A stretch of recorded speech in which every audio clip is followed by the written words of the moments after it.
Welcome to the Bluebird. Oh, we're back a little bit, so I'm on number 2. Okay, that's good. I have 3. You're on 3. This is 2. That's 1.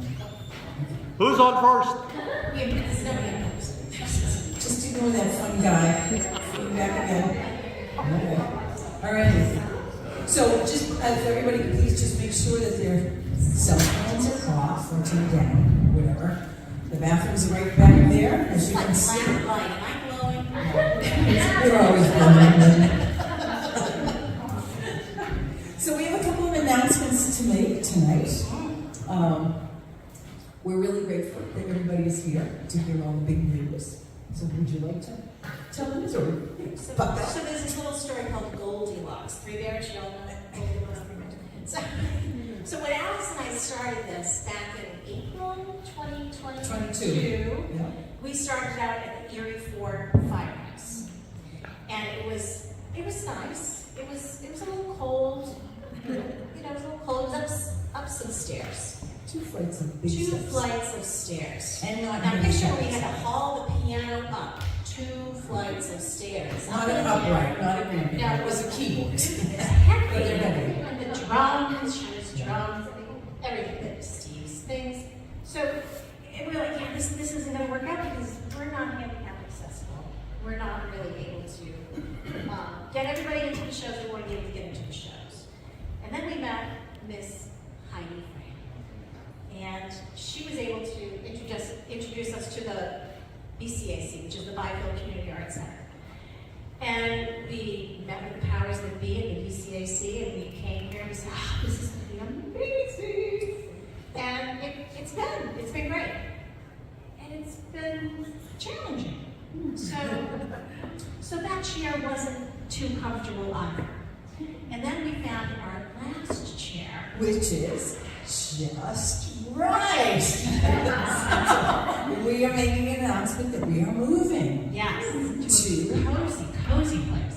To Rowley, Massachusetts, which is a little bit closer for people coming from the south. All you folks that come from Marblehead, Swampscott, Lynne, Sardis, Salem, all those places. Yeah, and it's not too far from the Amesbury people, and the Merrimack people, and the West Newburys, and if you want to come down, it's really nice. It's the parish hall, and it is cozy, it is warm. It's a wonderful listening room. It's a That's listening basically what it is. Because that's kind of what we've become, right? We're becoming these small, more intimate performances. Community of performers, and audience.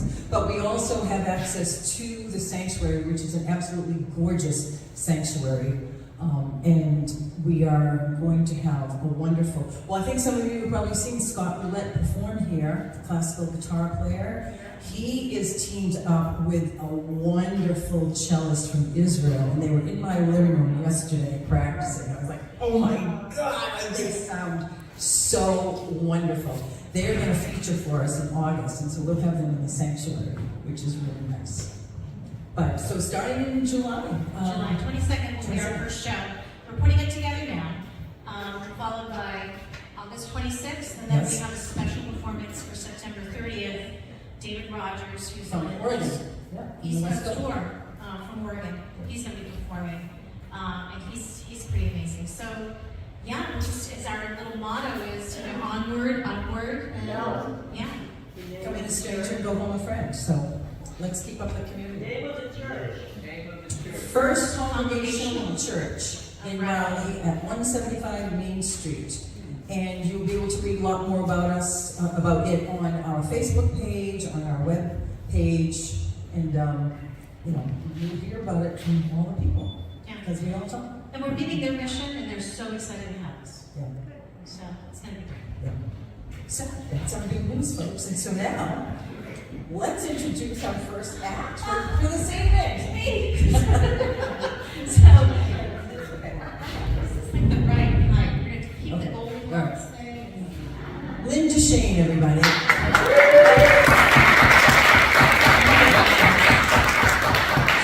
I want to take a minute to acknowledge all the fathers. Tomorrow is Father's Day. So if you are a dad, if you are a dad who is fathering other people, whether they be small people or large people. Fathers are super important, and we want to acknowledge all the fathers that have passed and all the fathers that are still with us. So, we're grateful for fathers. And when we're talking about grandfather, he was the unofficial mayor of Waltham, Peter Burke, Pete Barber, Peter Bork. That was our dad. He was a man that was pretty much larger than life. He never met a stranger. He was a barber, as I said, and he had everyone coming into his shop and they were sharing their lives, sharing their stories. And it was always an open door, literally to the barbershop and sometimes to our very own home, where my father might bring home a stranger for dinner. He was a man of great charity, man of great faith, and he was a coach. I mean, he did a lot of things. So he gave each of his kids some special connection to him, and he gave to my sister, Lisa, her faith in God, and of doing charitable works, and being sort of super friendly, always happy, always up for, a party or a good time and gathering people together. And I think to my brothers, he gave his coaching, he gave his sense of community, he gave my brothers great pride. And to me, he gave me my love of nature. So my father and I shared gardening, we shared the natural world. And when I became a mom, and my boys were old enough, he would take my sons fishing. So we would go fishing. And though my father had every lure, every fly, every bit of bait, every possible accoutrement for fishing, he never ever caught a fish. Which was hysterical, because all they ever talked about was this was the place to go for the trout. These are where you're going to find the smallmouth bass. Over here you're going to find the largemouth bass, the pickerel. He never caught one. And at the time, well, Luke started when I think he was about 8 or 9 years old. Luke would catch fish constantly. And my father would be scratching his head and say, Jesus, that kid can fish. It's got to be in his blood, Dad. It's in his blood, right? I know you can fish. I'm catching fish left and right. Luke's catching fish left and right. So he would take us to that pond and he'd say, no good fish here. So we'd get back in the car, we'd go to another place for fish. And we'd catch fish, but he wouldn't catch fish. But we had a great time. And my sons bonded with their grandfather. This was the only grandfather they knew. And so it was special. They didn't get a chance to see him often, because we didn't live next door. My dad was very busy doing lots of civic things, but he made time for fishing. So we're going to fast forward a few years, and it was January 2014. My son had just turned 13 years old. He was kind of done with fishing. He was going to be on to other things. And my father had gone out to dinner with my sister Lisa and her family, and my mom. And during dinner, he died. He just died. And to the horror of my family, the panic in the restaurant, fortunately, there was a EMT at another table. There was an emergency room doctor at another table. And another table, there was a nurse. And those 3 people came together and they performed CPR. Now, I don't know if you know this about CPR, but it's usually not effective, but we tried anyway. They brought him back, which was kind of miraculous. He was transported to Leahy, Burlington, and then a few hours later transported to Mass General, where he went testing and basically was on kidney support, pulmonary support, cardiac support. You know, my father was gone, essentially. But he was holding on for his other kids to come. So a brother was in Pennsylvania. We needed time to bring him in. So he hung on.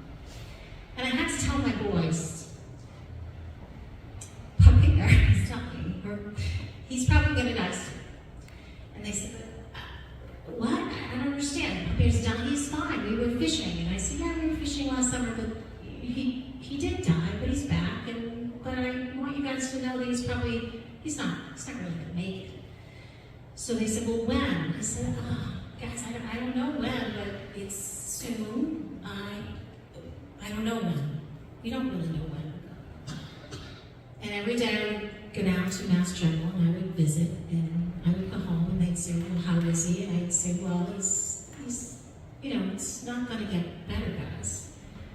And they were just very anxious about knowing when.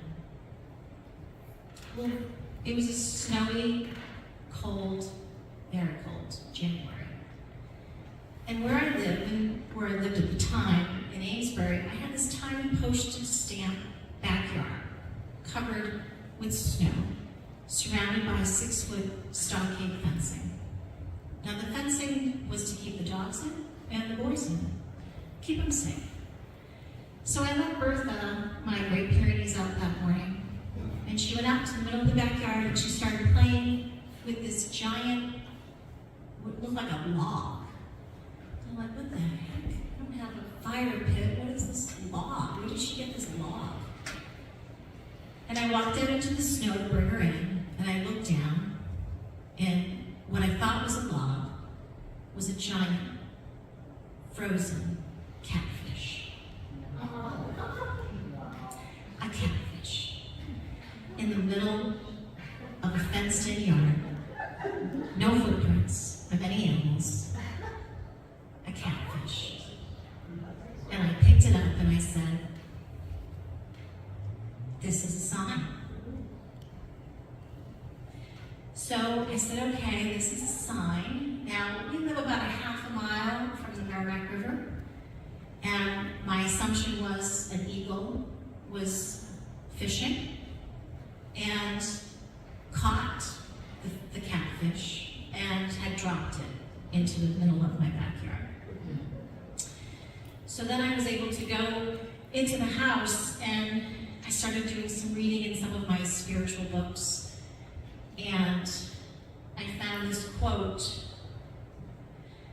a catfish means a time for spiritual transformation and to leave what no longer serves you. So for me, that meant that my father was leaving his body, and for me to tell my sons that was his goodbye.